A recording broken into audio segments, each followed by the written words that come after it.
It's so good to be here. Last year we were handing out sunblock at this time, and this year we're handing out umbrellas. So we're going to be fluid. We're going to keep moving, and it's going to be an amazing event. I think part of our sales strategy to the East Coast and Midwest folks about guaranteeing sunshine, we're probably going to back off on that. Yesterday I had lunch with a good friend of mine, and I was doing some more complaining about the weather and maybe a little anxiety and worry about the weather. And the lunch was with Manny Villafana, and many of you may know Manny. He is the eternal entrepreneur and the eternal optimist, and I'm sure he's in one of these rooms here, wherever he is. Give him a pat on the back. But he reminded me during this lunch that number one, it's going to be okay because we have such great people in our industry. They're not here for the weather. And the second thing he reminded me of was that actually this is a good thing because now I have everybody captive, they have nowhere to go, and deals have to happen. So we're fully expecting that. The weather's changed, but some things haven't. And what hasn't changed is that I truly believe that we have the greatest people in the industry here gathered for this event. We have a tremendous amount of innovation that we're going to see over the course of the next 3 days. We have panel sessions that are covering a broad range of topics from finance, leadership, innovation, reimbursement, and no doubt the threads of those conversations will be taking a twist based on some of the things that our industry is going through right now. We have more capital than ever in attendance at an LSI meeting, and we expect good things to happen as a result of that.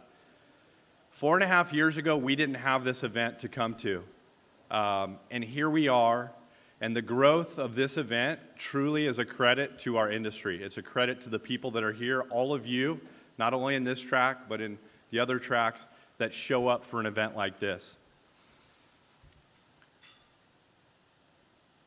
The 300 presentations that you're going to see over the course of the next 3 days, again, they're covering a wide range of topics.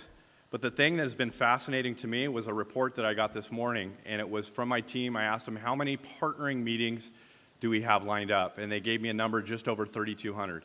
And I immediately said, there's no way, guys. It's not mathematically possible. We don't have enough tables.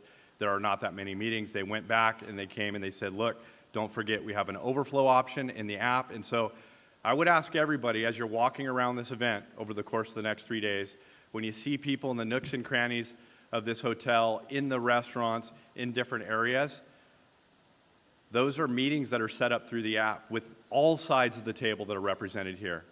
And I've got to think that good things are going to happen with the innovators that we have here, the capital that's here, and all the service companies that are doing the other things to support our industry. But for us, it is not just about doing more and having more numbers. We really want to do better. And a part of that for us is raising the bar on who we bring to the meeting, raising the bar on the companies that will be presenting. And that's why our alumni last year raised $1.4 billion, and we expect more great things to happen for the alumni that will come out of this meeting.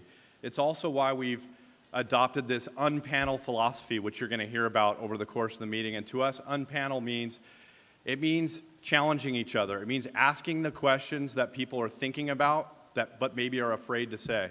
So I would encourage everybody to get involved. We've encouraged our panelists to really challenge each other respectfully, but let's come out of this event stronger and smarter than ever. We also decided this year that we were going to pick a fight. And we were going to pick a fight that meant a lot to us. And this year that fight is against Alzheimer's. So I would like to ask, I think I see Paula here, I'd like to ask Paula Rutledge to stand up just for a minute. And Paula is an example of leadership in our industry. Paula is an amazing business person, but she's also somebody that cares very much about what it is that we all do. Aileen Alexander last night talked about what we do, it matters. It really does matter.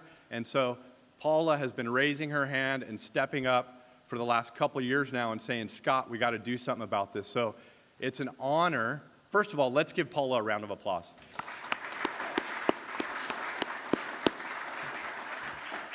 I want to thank Paula for her leadership. And I want to make a commitment to you, Paula, right now that beyond what we're doing at this meeting, which is putting a spotlight on the companies that are solving problems in Alzheimer's and brain health and forcing these investors to take a closer look at these opportunities. Beyond that, we're going to carry this over to LSI Barcelona. So you have my commitment, LSI's commitment, that this is going to be a starting point for something much bigger. You also have my commitment that you're going to walk away with a check from LSI to get this thing going. So if anybody wants to rally around this, please find Paula. Just look for the hat, all right? Just look for the hat. Thank you, Paula. One more time. Okay. It's been a tough month for us. We all know that. There's absolutely going to be a new thread of conversation that's happening over the course of this meeting.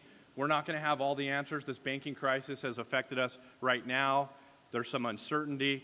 There's a lot of ideas out there that I think we all need to talk about. And no doubt we're going to talk about some of the big issues. We're not going to leave this event with all the answers, but I know we're going to leave a little smarter, and we're definitely going to leave a little closer. So let's embrace this thing. Let's lean in. Let's come up with a solution, and let's keep moving our industry forward. As Aileen pointed out last night, what we're doing matters, and because what we're doing matters, we can get through anything. We got through the pandemic together. We're going to get through this thing together. The last thing I want to say before I introduce our keynote is I need to give some credit to my team. I get a lot of the credit for the work that they do. Okay, they deserve the credit. So please, I have an amazing team here. They're here to serve. They want this thing to be perfect for you. I can't tell you how many times we agonized over the weather report over the last month because we want this thing to be perfect, but it's all going to work out. Come by the desk, give them a high five, thank them, and tell them what you need because they want to make sure this is a perfect event for you. So my final comment is just a challenge to everybody. Let's partner. Let's collaborate. Let's make this world a healthier and happier place. We can do this together. And again, I want to welcome everybody for being here. Thank you very much. Okay, we're going to kick this thing off. It's my pleasure to introduce Dr. Atul Butte. He's our keynote speaker. Atul is a founder. He's a scientist, an engineer, and innovator. He's got multiple exits. He's the Priscilla Chan and Mark Zuckerberg Distinguished Professor and Inaugural Director of the Baker Computational Health Sciences Institute. He's going to talk about a lot of things today, but he's going to talk about data. He's going to get us inspired, and it's such an honor to have him here. Atul. Let's give it up for Atul.